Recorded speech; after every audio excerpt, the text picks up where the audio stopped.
Gandang hapon mga kaborda.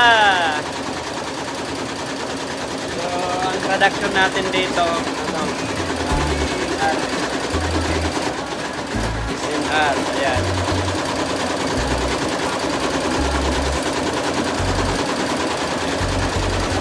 ₱100 to na ginagawa natin.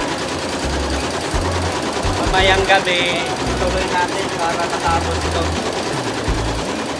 Tapos dito mga kaborda, yung dalawang makina.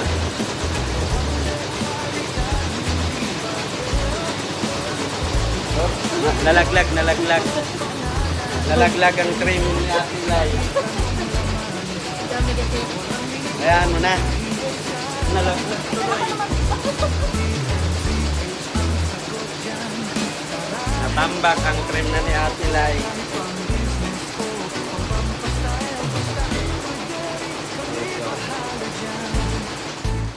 Kabilaan. Ayan.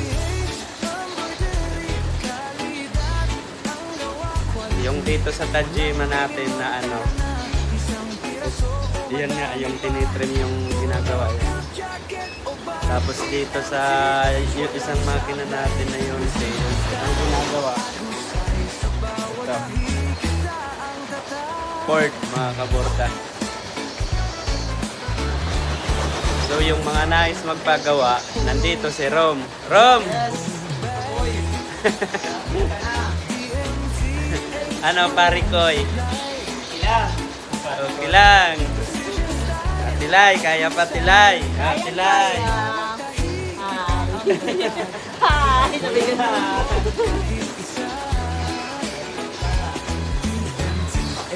So yun. Dito tayo. Ito gagawin pa yan. 400 pesos ito. Bukas sisimulan kasi pag natapos tong SNR, dito tayo magpa-duty mamaya doon sa Barong, sa kabila natin mga kaborda. Hindi muna tayo magpa-duty doon. Dito natin papa-operatin yung isa natin operator. Kasi kailangan matapos tong mga ano. Ito yung mga barong na gagawin pa.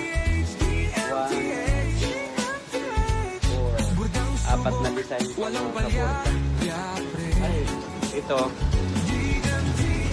Program pa natin. Mamaya i-program ko para ma-sample. Ayan ang mga sinulid na gagamitin. Nandyan. Yan kasi ang ano, napili ng client natin. Then may isisingit tayo.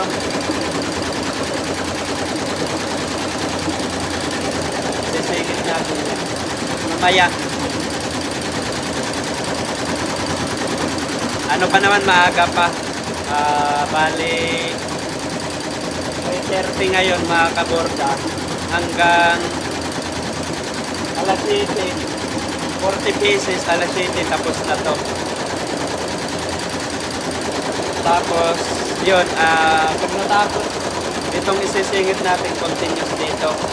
So, yung mga nais magpa-embroidery, mga kaborda, rekta na lang kayo dito sa DNH Embroidery Service Paranaque. So, dito po natatapusin ang video natin, mga kaborda.